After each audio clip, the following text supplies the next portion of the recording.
Bismillahirrahmanirrahim. Assalamualaikum warahmatullahi wabarakatuh.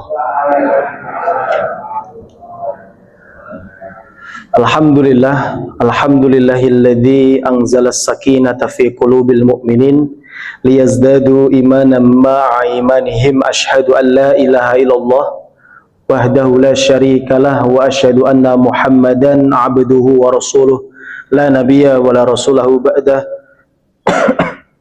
Allahumma salli wa sallim ala nabiyyina Muhammadin wa ala alihi wa ashabihi wa man tabi'ahum bi ihsanin ila yaumiddin. Allahumma la ilma lana illa ma 'allamtana warzuqna fahma. Allahumma inna nas'aluka ilman nafi'an wa rizqan thayyiban wa 'amalan mutakabbalan. Amin. Amma ba'du. Bapak Ibu, ma'asyiral muslimin, jamaah salat maghrib rahimani wa rahimakumullah. Sumangga ingkang sepindah kita lajengaken malih raos puji syukur dumateng Allah Subhanahu wa taala ingkang tasih maringi dumateng kula lan panjenengan sami kathah-kathah nikmatan, nikmat iman Islam, sehat sempat lan kenikmatan ingkang kathah ingkang tentunipun kula lan panjenengan sami boten saged menghitung sedayanipun nikmat saking Allah Subhanahu wa taala. Tapi ingkang paling penting mugi-mugi kula lan panjenengan sami pinaringan kemudahan untuk bisa menggunakan seluruh kenikmatan saking Allah, kita gunakan di dalam jalan-jalan yang diridhai oleh Allah Subhanahu wa taala. Amin. Shalawat dan salam semoga senantiasa tercurah limpahkan dumateng Nabi kita Rasulullah Muhammad sallallahu alaihi wasallam, keluarganipun, sahabat, tabi'in, atba'ut tabi'in, lan sedaya umatipun Kanjeng Nabi ingkang istiqomah, lan mugi-mugi kula lan panjenengan sami mangke ten yaumul akhir insyaallah pinaringan syafaatipun. Amin ya rabbal alamin. Bapak Ibu rahimakumullah, pripun kabaripun sehat? Alhamdulillah. Mriki kathah sing watuk napa mboten? Mboten.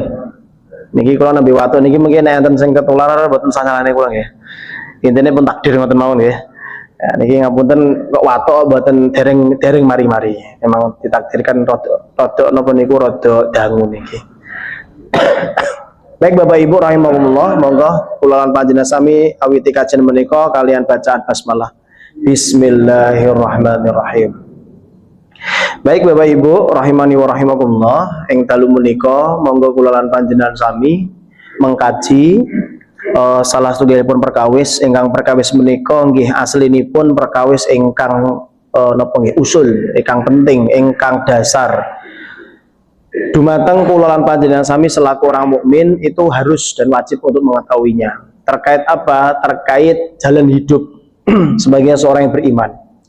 Karena memang kathah di antara kula lan panjenengan sami utawi tiang-tiang muslim menika napa niku mangertosi dalan kehidupane seorang mukmin niku nggih lewate mriku, tapi nyengaja boten lewat iku.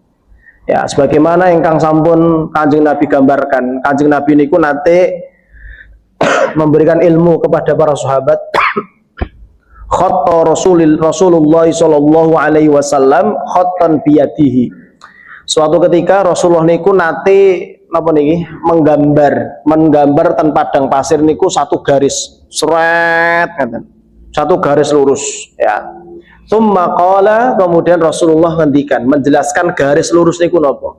Rasulullah mengatakan hada sabilullahi mustaqiman. Jalan lurus ini adalah jalannya Allah yang mustaqim. Jalannya Allah yang mustaqim. Mustaqim niku sinten? Kan kalau di dalam Al-Fatihah menika disebutkan kita diperintahkan oleh Allah lan Kanjeng Nabi untuk meminta kepada Allah setiap sholat kita untuk ditunjukkan ihdinas siratal mustaqim. Tunjukilah aku kepada jalan ingkang lurus.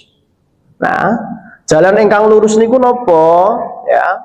Siratal ladzina an'amta. Nah, ini perlu kita perhatikan, jalan yang dimaksud dengan jalan mustaqim itu cuma satu. Sinten? Siratal ladzina an'amta. Maka para ulama menyebutnya dengan jalan yang disebut dengan kata mun'am. Mun'am itu sinten? Jalannya orang-orang yang diberi nikmat. Karena di dalam ayat ini disebutkan 3 jalan. Pertama, siratal mun'am, yang nomor kali ghairil maghdub, jalannya orang yang dimurkai, waladhdallin, tan dalanipun tiang-tiang ingkang sesat. Ya, dalanipun ingkang tiang-tiang sesat. Maka termasuk di antara satu-satunya, bukan satu-satunya jalan ingkang wajib kula lan panjenengan sami tempuh sebagai seorang mukmin itu adalah yang disebut dengan siratal mun'am. Jalannya orang-orang yang diberi nikmat. Lah maka Kanjeng Nabi menggambar garis niku wau, menyebutkan ini adalah jalan mustaqim, yang mana di situ dijelaskan mustaqim niku sinten? Orang-orang yang diberikan nikmat. Lah sekarang sinten ingkang tiyang diberikan nikmat dijelaskan ten surah An-Nisa 69. Ya, An-Nisa 69. Allah berfirman, "Wa may yuti'illaha war rasula faulaika ma'al ladzina an'amallahu 'alaihim." Allah berfirman, dan barang siapa yang mentaati Allah dan mentaati Rasul, maka mereka akan bersama orang-orang yang diberi nikmat. Saya ulangi, barang siapa yang mentaati Allah dan mentaati Rasul, maka orang itu nanti akan bersama orang-orang ingkang diberi nikmat. Sinten menika? Minan nabiyyin, dari kalangan para nabi, wasiddiqin, kalangan tiang-tiang yang jujur, para sahabat, ya, wasyuhada, tiang-tiang ingkang mati syahid, wassolihin, tiang-tiang ingkang soleh. Ya, disitu disebutkan wahasuna ulaika rafiqa, mereka itulah ya teman yang sebaik-baiknya. Ya, maka urutan pembahasan kula lan panjenengan sami ing dalu menika, kula lan panjenengan sami sampun faham lan sampun mangartosi yang disebut dengan jalan yang lurus yang digambar oleh Nabi tadi disebut dengan siratal mustaqim. Siratal mustaqim niku dalane sinten? Siratal mun'am, jalannya orang ingkang diberi nikmat. Tiang ingkang diberi nikmat sinten? Nabi, shodiqin, syuhada, sholihin, ya. Siddiqin, ya, nabiyin, siddiqin, syuhada, sholihin. Ya. Maka Bapak Ibu sekalian, di antara 4 golongan ini tadi, siapa yang paling menguasai segala bentuk ilmu? Nabi. Maka kesimpulannya, maka kalau kita membuka beberapa pendapat yang disampaikan oleh para ulama, termasuk yang disebutkan oleh Imam Ibnul Jauzi. Imam Ibnul Jauzi itu memberikan pemaknaan siratal mustaqim itu tidak hanya jalan yang lurus begitu saja, bukan. Ya, beliau menulis yang dimaksud siratal mustaqim itu apa? Beliau membagi menjadi 4 pendapat. Ini namun siratal mustaqim, 4 pendapat. Pendapat nomor pertama, yang disebut siratal mustaqim menurut sahabat Ali bin Abi Thalib itu adalah kitabullah. Ingkang kula lan panjenengan sami gadahi berarti Al-Qur'an. Maka menurut sahabat Ali ingkang dimaksud siratal mustaqim niku nggih manut kalih Al-Qur'an. Lama, karena berkali pendapatipun Imam Ibnu Mas'ud, Imam Ibnu Abbas, yang dimaksud siratal mustaqim niku Islam. Jadi seluruh ajaran Islam ini adalah siratal mustaqim. Nomor 3, pendapat kalian Imam Mujahid. Beliau mengatakan bahwasanya siratal mustaqim itu adalah jalan petunjuk menuju agama Allah. Di petunjuknya yang digarisbawahi. Yang nomor sekawan, pendapat kalian Imam Ibnu Abbas. Beliau mengatakan bahwasanya siratal mustaqim itu adalah jalan menuju surga. Nah, saat ini kalau tanglet di antara empat pendapat ini tadi, benten-benten nopo saling melengkapi aslinya. Saling melengkapi. Artinya kalau kita simpulkan kan begini, kalau kita pengen menempuh siratal mustaqim itu ya, kalau kita pengen menuju surga, menuju agama Allah yang baik, itu juga landasannya dengan Al-Quran, karena Al-Quran ini kitabnya Islam. Ya, maka kula lan panjenengan sami harus paham dulu, ternyata yang dimaksud Nabi dengan garis yang lurus tadi itu adalah seluruh, Ya, seluruh apa yang diperintahkan Allah, kemudian didakwahkan oleh Rasulullah dan dicontohkan oleh Nabi dan dicontohkan oleh para sahabat dan seterusnya, itu disebut dengan siratal mustaqim. Maka kulolan panjenengan sami sebagai orang mukmin itu tidak boleh pilih hukum. Contoh, maka nek ten kitab Riyadhus Shalihin bab 16 ini nek boten keren tuh ya, itu membahas tentang menjaga amalan-amalan sunnah Rasulullah dan adab-adabnya. Maka di dalam pembahasan bab itu dijelaskan sebagai seorang mukmin yang kafah itu harus paling tidak pertama mampu dulu mengimani seluruh perintah Nabi. Kalau tidak bisa, ya kalau tidak bisa, mas tatoktum, semampu kalian. Kan rumus di dalam Islam kan ngoten Pak. Seluruh perintah yang wajib dan sunnah itu pasti ditutup dengan kata mastata'tum, semampu kalian.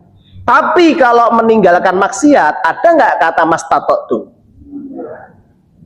Harus kulluhu, seluruhnya. Maka nggak ada kok perintah tinggalkan gibah semampumu. Ora enak, bener. Ya. Jangan membunuh semampumu, tidak ada. Tapi kalau urusan masalah ibadah, haji bila mampu, umroh bila mampu, sholat kalau tidak mampu berdiri nggih duduk, nek nggak mampu duduk nggih berbaring, kalau nggak mampu berbaring nggih kedep. Tapi jenengan sing mampu lenggah ampun kedep maksudnya. Maka maksud mastata'tum itu bukan kok mencari yang paling ringan, tidak, tapi puncak paling mentok kemampuan kulalan panjenengan sami. Kan lucu toh Pak, jenengan ditangleti kalih puteran jenengan, Pak mau sholat apa dereng? Wes lha katmu jenengane ten griya kok napa kok sampun sholat pripun? Lah aku mau wis sholat nganggo kedepan kok. Padahal sebenarnya dia mampu sholat duduk. Lah itu bukan mastata'tum namanya. Itu nanti bisa masuk ke dalam pembahasan memang menyepelekan atau memudahkan dalam sekara perkara yang sebenarnya itu Allah sudah mudahkan. Nah itu. Maka kalau di dalam apa tadi? Di dalam pembahasan ini tadi siratal mustaqim itu adalah suatu jalan yang mana jalan ini nanti tujuan akhirnya itu adalah surga. Nah, maka dalam pembahasan surga, saya ingin mengutip sedikit di kitab Nashaiul Ibad. Ini ada makalah bagus. Semoga kita bisa mengambil faedah dari kitab ini. Tentang masalah surga Bapak Ibu. Ya. Kita tahu bahwasanya surga itu indah napa mboten? Pengen napa mboten mlebet surga? Pengen. Tapi ternyata di dalam kitab ini, termasuk di dalam bab yang termaktub di dalam bab Rubai di makalah Tasi'atu Asyarah, di makalah yang ke-19 itu disebutkan anin Nabi sallallahu alaihi wasallam, dari Nabi Muhammad sallallahu alaihi wasallam, annahu qala, sesungguhnya Nabi bersabda, arba'atun fil jannati khairun minal jannah. Ada 4 perkara di dalam surga yang itu lebih baik daripada surga sendiri. Ya. Jadi ada 4 perkara di dalam surga yang 4 perkara itu lebih baik daripada surga itu sendiri secara penamaan surga.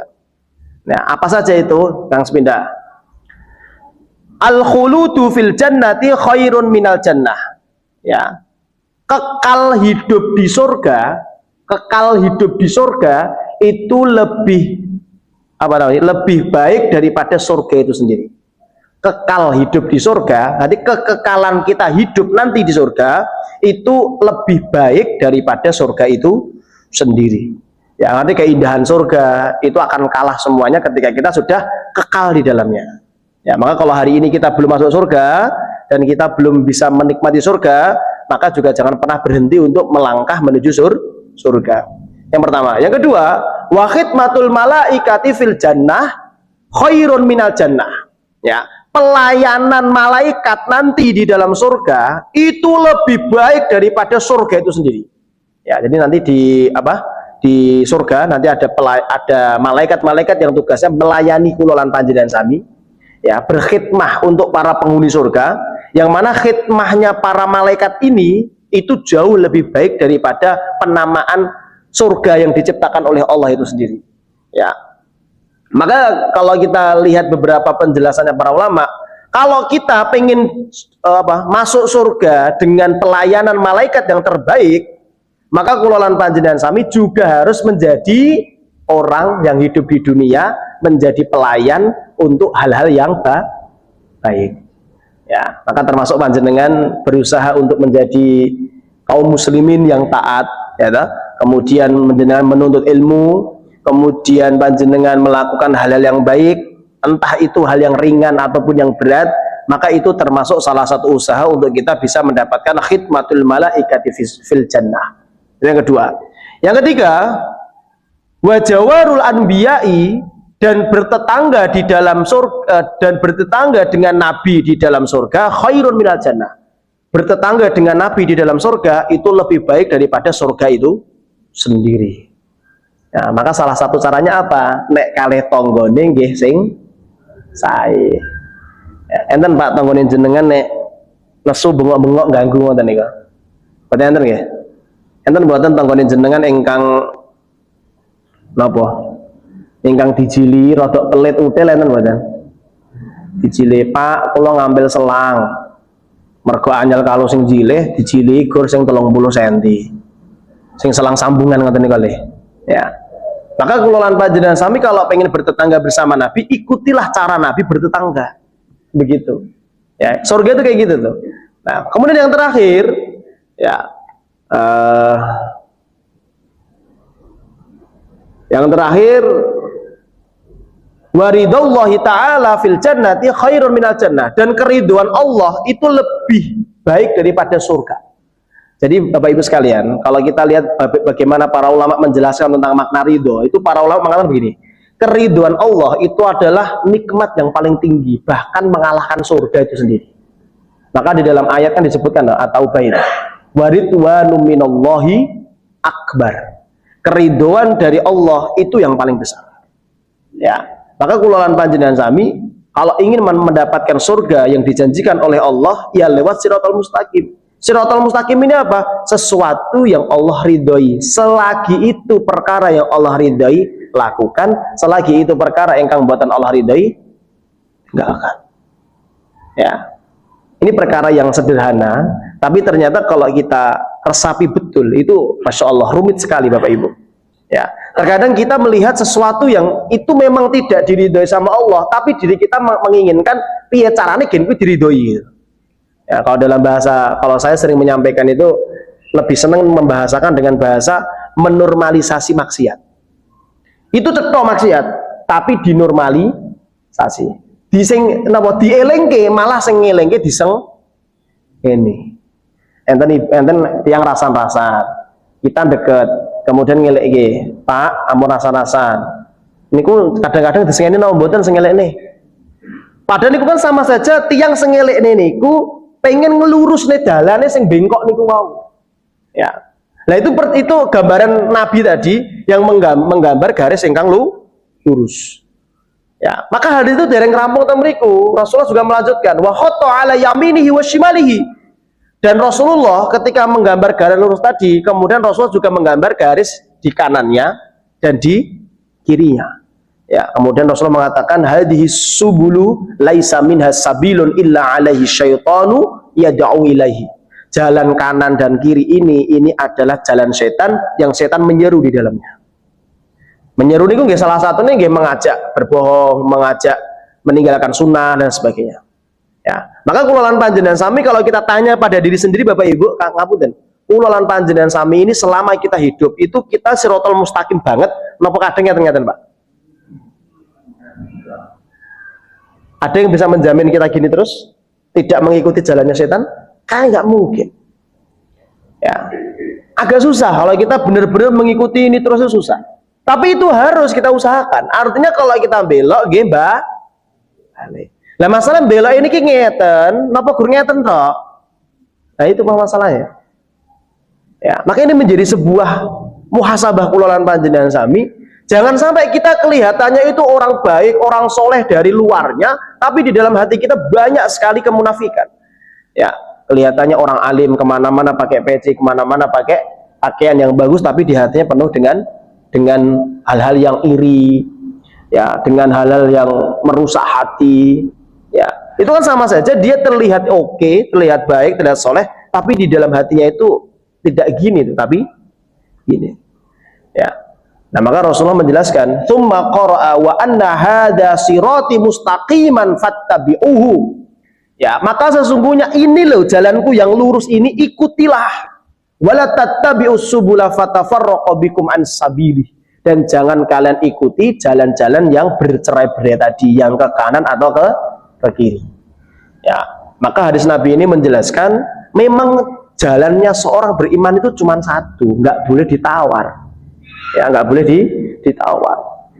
Maka kalau kemarin Dr. Zakir Naik waktu ke editorium itu, ada salah satu ibu-ibu kan, beliau mengatakan, saya ini Nasrani dokter, saya Nasrani dan saya sebenarnya sangat kagum dengan ajaran Islam, sholatnya, puasanya, zakatnya, dan seluruh amalannya. Ya, sholat saya sangat kagum karena sholat itu mengajarkan tentang disiplin waktu. Puasa itu sangat baik untuk kesehatan. Zakat mengajarkan kedermawanan. Tapi saya sampai hari ini bersyukur belum masuk Islam.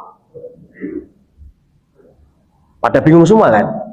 Nah ini kan ini kok ngelem. Lah kok ngopo ora mlebu Islam gitu loh. Kan tidak masuk akal tuh kalau tidak mendengar alasannya. Apa kata ibu ini? Saya bersyukur sampai hari ini belum Islam karena saya tidak bisa mengimani, tidak bisa menerima syariat poligami.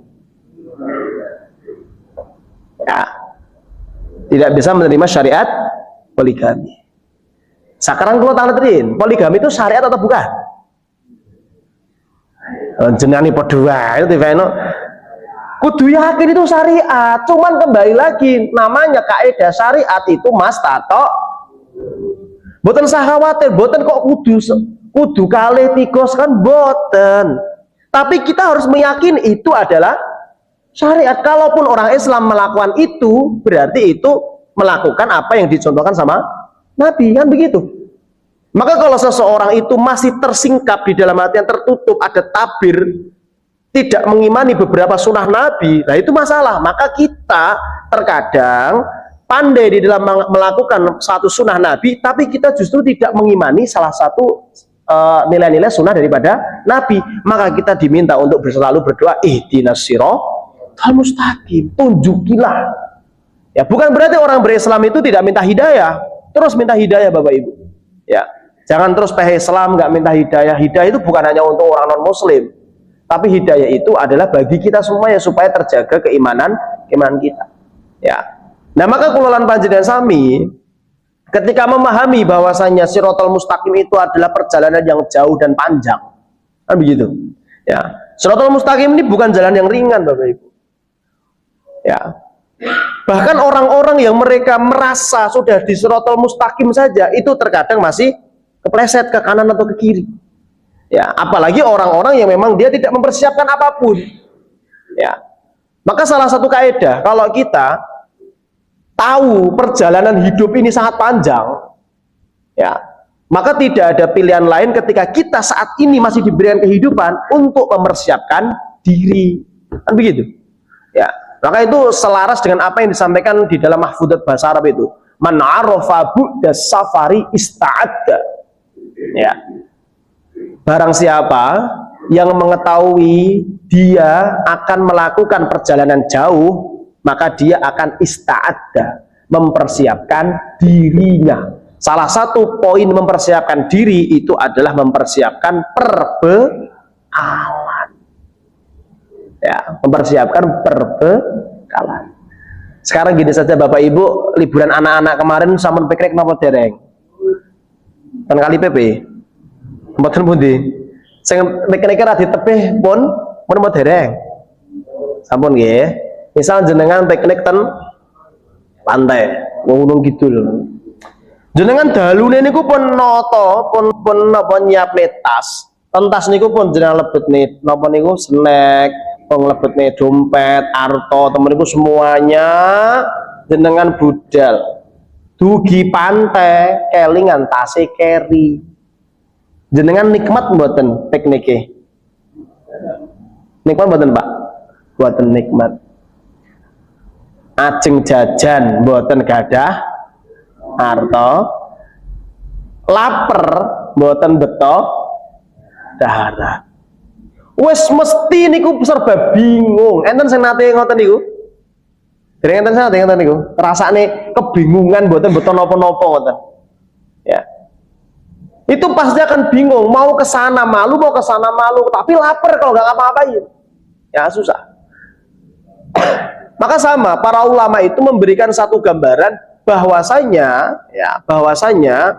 perjalanan menuju surga ini bukan perjalanan yang bentar dan bukan perjalanan yang mudah. Maka kita harus memahami perjalanan ini adalah perjalanan yang jauh, maka tidak ada pilihan untuk kita untuk mempersiapkan perbekalan. Ya. Maka di antara perbekalan itu dibahas oleh para ulama, ya, dibahas oleh para ulama, dan semoga kita bisa mengambil seluruh bekal-bekal tadi sehingga kita bisa menjalani Shirathul Mustaqim itu dengan nikmat, ya. Maka di dalam beberapa kitab para ulama itu disebutkan bekal yang paling dasar yang harus dimiliki oleh seorang mukmin itu adalah bekal ilmu. Bekal ilmu. Maka Bapak Ibu jangan pernah menyepelekan majelis ilmu seperti ini, karena kita nggak tahu tuh. Kadang kita punya masalah, ketemu solusinya di majelis ilmu. Kita nggak tahu tuh, kita punya masalah ternyata ketemu sama orang baik di majelis ilmu. Maka ilmu ini sudah segala bentuk unsur harus kita pelajari. Ya, karena memang dunia ini kalau tanpa ilmu itu seperti jenengan berjalan tanpa tahu arah mau kemana. Ya, maka Allah kan berfirman tuh di dalam surah Az-Zumar ayat 9. Nah, ini penting sekali. Allah berfirman di dalam surah Az-Zumar ayat 9, "Qul hal yastawil ladzina ya'lamuna wal ladzina la ya'lamun." Katakanlah wahai Muhammad, apakah sama orang yang berilmu dengan orang yang tidak berilmu? Sami apa benten, Pak? Benten mutlak cetha, mboten enten tidak ada sama-samanya. Ya. Maka di dalam ayat ini ditafsirkan oleh para ulama, termasuk salah satunya yang ingin kita sampaikan, yang ingin kita nukil adalah tafsir At-Tahrir wa Tanwir karangan Imam Ibnu Asyur. Ya, Imam Ibnu Asyur itu menyebutkan paling tidak ada 6 perbedaan antara orang yang berilmu dengan orang yang tidak berilmu. Ya, kita sebutkan 3 saja. Yang pertama, kata beliau, orang yang berilmu dengan orang yang tidak berilmu, mereka itu sama-sama tahu tujuan hidup itu adalah surga. Tapi orang yang berilmu itu tahu lewatnya mana, tahu jalannya. Sedangkan orang yang tidak berilmu, mereka tidak tahu jalannya lewat mana. Ya. Maka orang sebodoh apapun, sejahil apapun, ketika ditanya pengen mlebet surga napa neraka, pasti pengen mlebet surga. Kecuali wong ateis ya. Orang ateis itu aslinya di hati tetap pengen ngendikan surga, tapi lisannya itu isin ngoten lho. Orang ateis sok ngakoni surga. Ya, tapi dalam hati kecilnya seorang manusia itu pasti akan meyakini tempat kembali terbaik adalah surganya Allah. Tapi masalahnya orang jahil itu tidak tahu lewatnya mana, sehingga bingung. Ya, itu kata Imam Ibnu Asyur. Ya, lawang saat ini ngeten mawon lah, jenengan misal kula paringi alamat rumah kula ngoten griya kula. Wah, tak kula paringi alamat mboten enten Google Map. Alamat kula contoh Wonorejo, RT ini, RW ini, Polokarto, Sukoharjo. Jenengan langsung tahu nggak titiknya di mana? Nggak mungkin. Minimal jenengan mesti tanglem. Betul? Nah, benten nek kula maringi Google Pak niki Pak, Mas niki Mas, titik rumah saya, tek Google Map. Lah wong sing ngangge Google Map mawon niku kadang enten sing keblasuk. Kula tanglet mas-mas ingkang garwane tesih enem, niku jenengan nek ngekon maca Google Map garwa niku keblasuk napa mboten? Kula mesti apa? Google Map ngoten nggih. Wong kula tingali-tingali lurus ngidul apa nganan ngiranan ini mik bawaan ya. Seru tak suruh bawa istri itu. Mesti ya enten itu kebablasan niku mesti. Kebablasan. Dan niku nek nggih mobil kebablasan nggih mboten enten sing digawe putar balik lah bingung tadi. Enten saya pengalaman sami ngoten niku. Maksudnya apakah perempuan semua kayak gitu loh maksudnya? Mboten Bu ya? Karena beberapa perempuan atau wanita-wanita yang kita temui sama, kalau baca Google Map itu kan normal kita nggih, seorang laki-laki itu kan ini bentar lagi belok, bentar lagi belok, kan ngomong tuh. Ya perempuan enggak? Nek ten titik ini kupon dugi tak, niku nembe ngetikan, mau belok kanan. Nah, itu loh. Itu sudah ada titik pastinya, titik rumahnya di mana.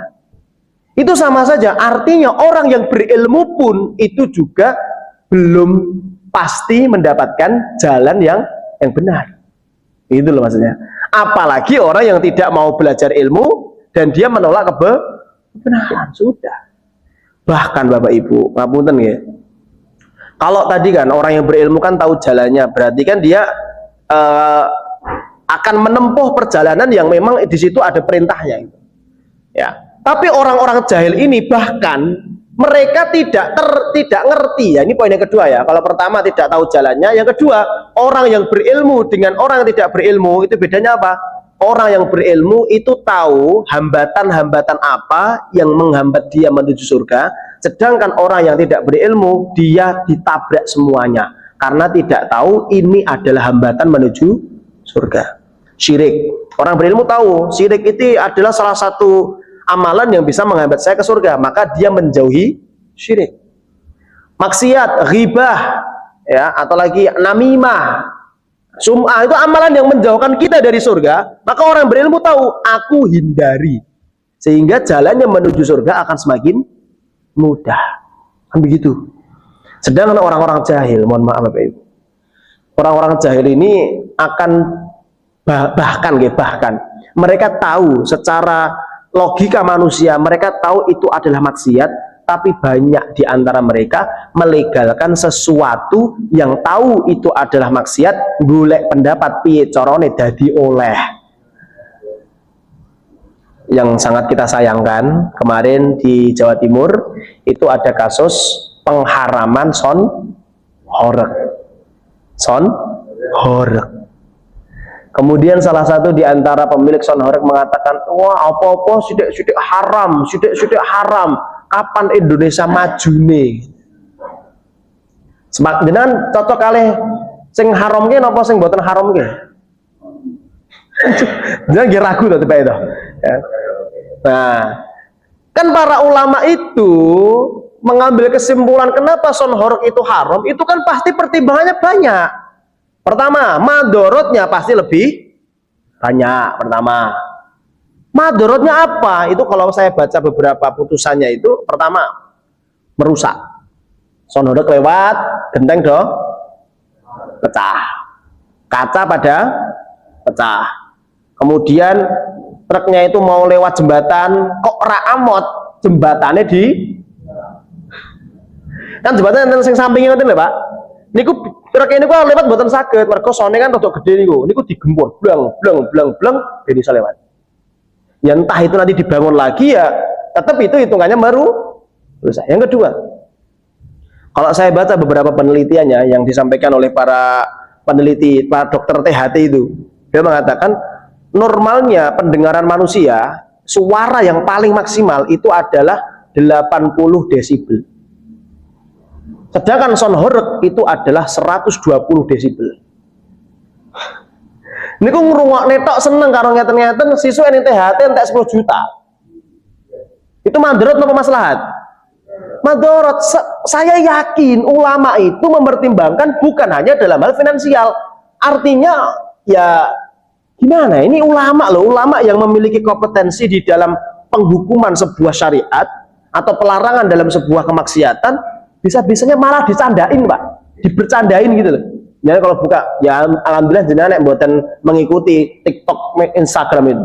Jenengan mengikuti TikTok, Instagram, Facebook niku Masya Allah. Ulama hari ini tuh Pak, berfatwa haram, malah dieceni kok. Ulama opo kuwi tidak mendukung kreativitas. Allahu Akbar. Ulama Pak dibully. Ulama alim loh ini loh. Lah nek sing haram ke kula ngoten bulinan mboten apa-apa. Niki ulama bukan sekedar Ustadz gitu loh maksudnya.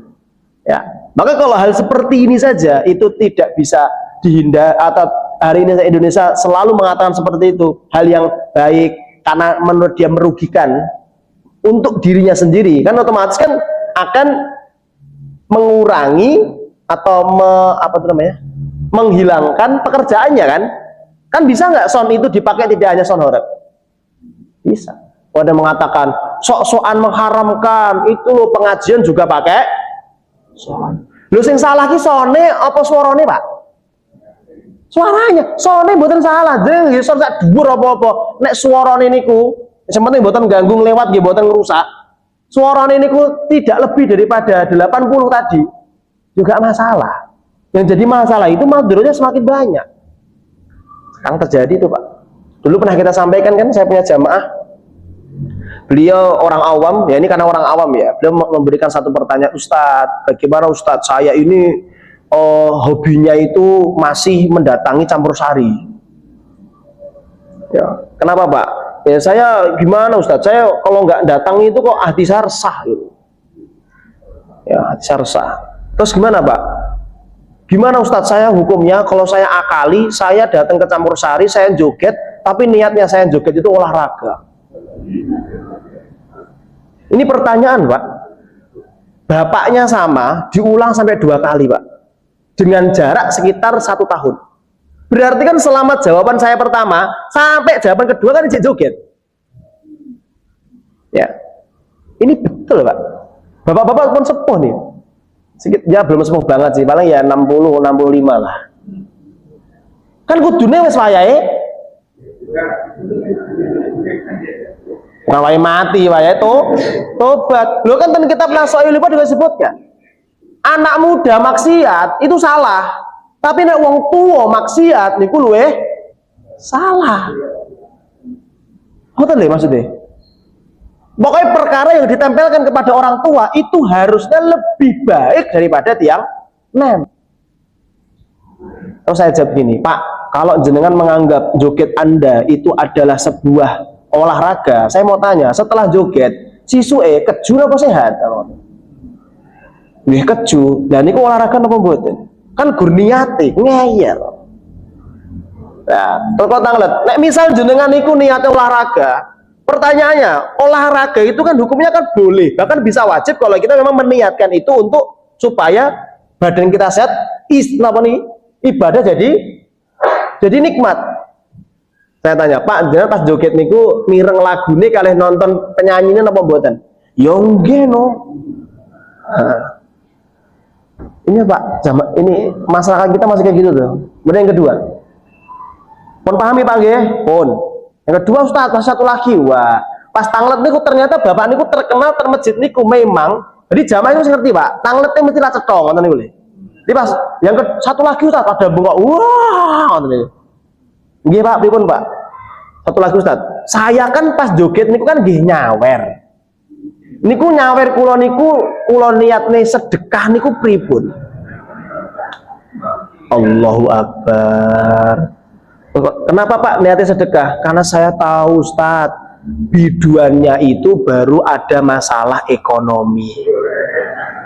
Allahu Akbar. Jenengan pripun Pak jawab ngoten niku Pak? Terus ke ya. Terus kalau guyoni ngeten, Pak sakniki kula tanglet. Nabi niku memerintahkan caranya infak bagaimana? Kan cara perumpamaan Nabi infak kan tangan kiri tidak melihat. Itu kan artinya ya sembunyi-sembunyi. Nah jenengan ngeten, napa ngeten Pak? Lho ngoten ya. Ya nggih ngeten. Allahu Akbar. Itu terjadi Pak, betul Pak. Itu di desa-desa masih banyak. Kalau di sini nggak ada, genah nggak ada. Nggak ada. Ini masjid tak masalah. Dan di lapangan dia buh. Allahu Akbar. Itu Pak terjadi Pak. Artinya ilmu ini memang betul penting. Artinya jangan pernah menyepelekan ilmu sekecil apapun. Walaupun toh kita tidak paham maksud daripada ilmu itu, paling tidak otak hati kita ini terberkahi karena ilmu. Jadi tahu itu loh. Ini mana nggak boleh, ini mana yang boleh. Ini mana yang perintah, mana ini yang larangan. Itu kata Imam Ibnu Asyur. Tahu tuh orang berilmu ngertos. bolongan-bolongan yang menghambat menuju surga apa, dan orang berilmu tahu meninggalkan seluruh lubang-lubang itu.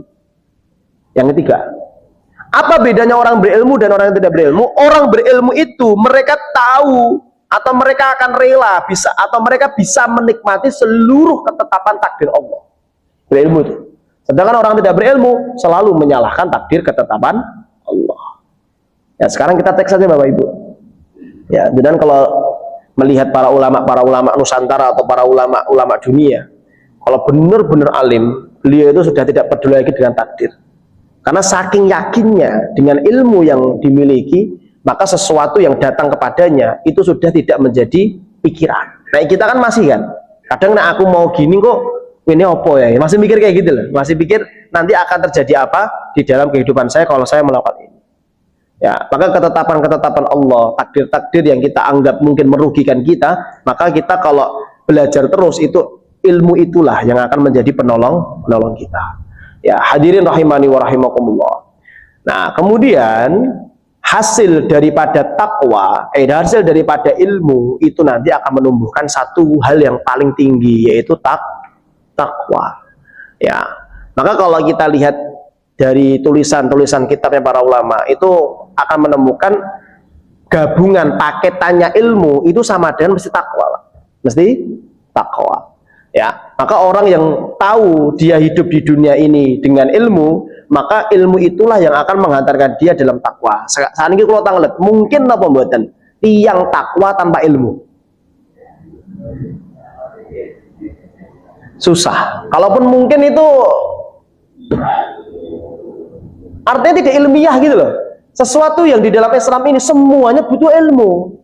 Hatta kita mengerti, kita menyepelekan sesuatu yang kita sepelekan, contoh buang air. Ada adabnya nggak dalam Islam? Ada. Kemudian bab masalah air yang boleh dipakai untuk wudhu itu dibahas dalam Islam. Dibahas. Ya, maka kulon itu paling anyel. Ya buatan anyel jane. Ya rodok grundel mawon. Nek mampir masjid, WC ne, klosete niku luwih dhuwur ketimbang embere. Ini pun saya. Ya. Kloset niku luwih dhuwur ketimbang embere. Embere ngertos sing ijo gepeng niku lho. Lah sakniki kula tak jenengan kalau mohon maaf nggih, buang air besar di situ, kemudian cebok, kemungkinan nyiprat ten ember mungkin enggak? Lah air itu kira-kira kalau dihitungannya para ulama kan air kan ada dua, air banyak dan air dikit. Air banyak ini ketika terkena najis, selagi tidak bau, tidak berubah zatnya, maka tetap suci dan mensucikan. Dan air kurang dari 2 kullah, itu kan air sedikit kan air yang kurang dari 2 kullah, itu terkena najis, walaupun dia tidak merubah apapun, air itu jadi tidak mensucikan. Jenengan niate cebok malah kabeh kena najis. Itu ada ilmunya, Pak. Kemarin saya sama anak-anak muda itu ngaji. Kemarin kita bahas kitab Kasyifatus Saja itu sampai babakan pripun corone nek damel napa niku bak ben iso 2 kulah. Niku pripun wonten niku diatur ten para ulama niku. Dadi ngaji fikih niku kadang ya enten matematikane. Nanti jamaah nganti cacah nom niku iki niatku ngaji gen ibadah malah kon mikir matematika meneh.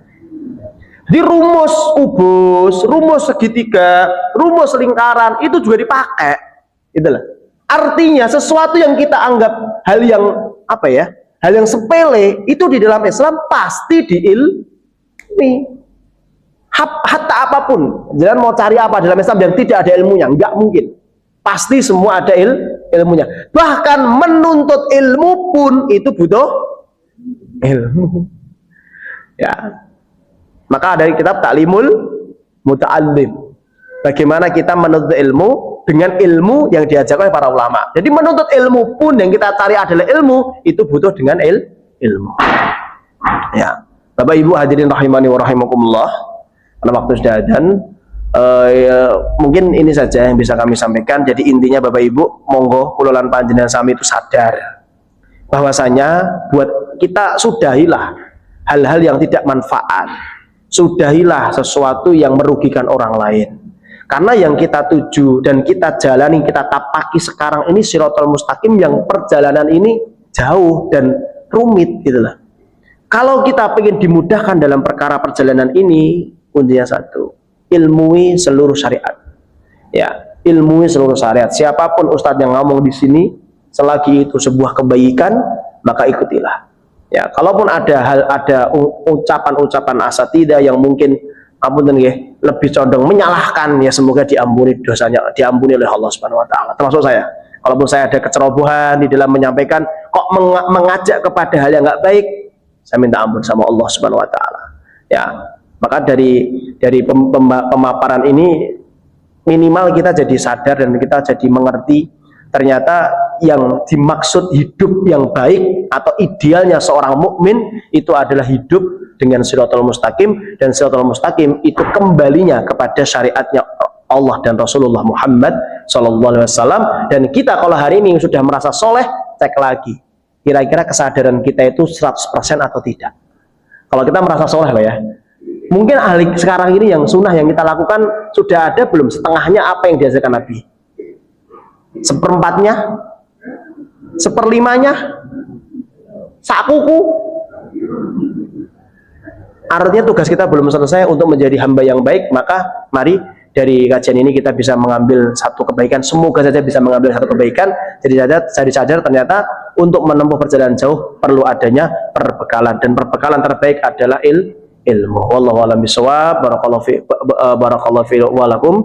Ini kemauan yang saged kula aturaken. Kalau ada salah kata, salah ucap, mohon maaf sebesar-besarnya. Kita akhiri dengan doa kafaratul majlis. Subhanakallahumma wa bihamdika asyhadu an la ilaha illa anta astaghfiruka wa atubu ilaik. Assalamualaikum warahmatullahi wabarakatuh.